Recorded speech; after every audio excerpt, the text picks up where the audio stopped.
Super Mario RPG is one of the most charming games I have ever played. I'll get it out of the way. Outside of running around Mushroom Way for about 10 minutes, I've not played the original SNES edition of Super Mario RPG. I've admired it from afar, but until getting my hands on this remake, I didn't understand what the hype was about. However, after playing through Super Mario RPG on Nintendo Switch, I get it now. In terms of gameplay, Super Mario RPG is almost identical to the original version, barring some changes to the battle system. The timing-based hits seen in the original and carried over to later RPG spin-offs like the Paper Mario and Mario & Luigi series are subject to the biggest changes in this remake. The most drastic change to this system is a new meter which fills up as you perform timed hits and blocks. Not only does this start a combo chain which will give your party buffs and fill said meter the higher the chain goes, but once it's full you can perform a triple move which can drastically change the tide of battle in your favour. Another new wrinkle to the timing system is that now getting that perfect hit will send out a shockwave which damages every enemy on the screen as opposed to just the one you're targeting. These are cool updates in theory, but I'm not sure if the difficulty of the original SNES game has been rebalanced to accommodate this. Super Mario RPG is a very easy game, with the majority of fights being a breeze. Even the harder fights only felt worse because they were long rather than actually being difficult. I don't know if my main team of Mario, Bowser and Mallow is somehow broken or if the game is really just that easy. There are post-game boss rematches in there that scale up the difficulty, but it would have been nice if the base game wasn't a breeze. That being said, it does make the game an easy recommendation for newcomers to the genre, which I imagine is exactly what Nintendo was going for. Outside of the easy gameplay, Super Mario RPG is an absolute joy from start to finish.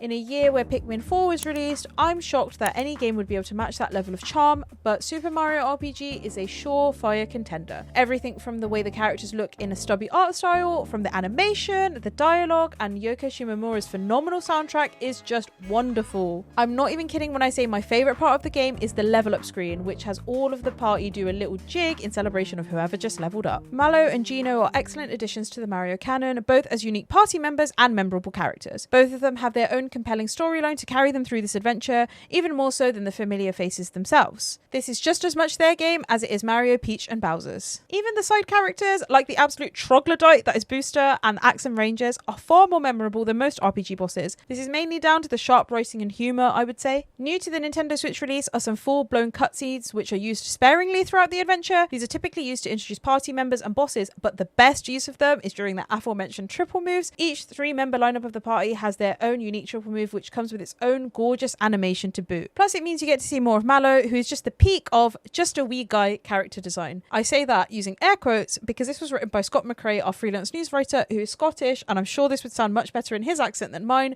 but unfortunately you're stuck with me for the voiceover. As I mentioned in the Super Mario RPG preview, because Mario can't speak, the cast tends to pantomime events to explain them to other characters. And while this joke could have gotten old for the amount of times that it's repeated, it got a pop from me every single time it happened. While more seasoned players might find the experience a bit too easy until the post-game, Super Mario RPG is a great introduction to the RPG genre for newcomers. It's also just an incredibly charming game that's a joy to look at from start to finish. Overall, we give Super Mario RPG a glowing 5 out of 5 stars. It absolutely deserves it. Thank you guys so much for watching our Super Mario RPG review. This has been Jasmine Mannan voicing over the review on behalf of Scott McCrae, our freelance news writer here at Mirror Gaming. Be sure to like this video if you enjoyed it and subscribe to see more gaming content from us in the future. We'll see you in the next one and bye bye!